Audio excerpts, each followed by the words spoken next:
جب دین پر چلنا بہت مشکل ہو جائے گا، جیسے جلتا انگارہ ہاتھ میں پکڑ کر اللہ کے احکام پر قائم رہے گا، وہی اللہ کے ہاں کامیاب اور سرخرو ہوگا۔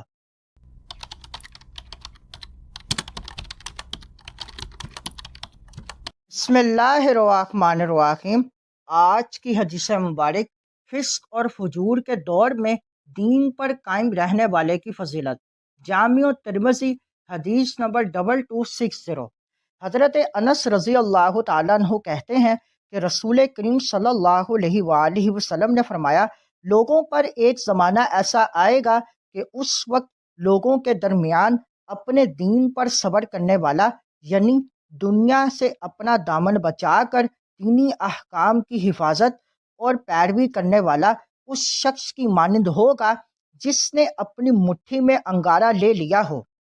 اس حدیث مبارک سے معلوم ہوا کہ جب آخری زمانے میں برائی عام ہو جائے گی اور پورے معاشرے میں بدکار لوگوں کا اس قدر غلبہ ہوگا کہ دین کی بات کرنے والے اور دینداروں کے مددگار اور معاون ڈھونڈنے سے بھی نہیں ملیں گے، تو اس وقت دین کو اختیار کرنا اور ثابت قدمی کے ساتھ گامزن رہنا اتنا ہی دشوار ہوگا جس قدر کہ کوئی شخص اپنی مٹھی میں انگارہ بند کر لے اور اس کی اذیت اور تکلیف پر صبر اور تحمل کرے۔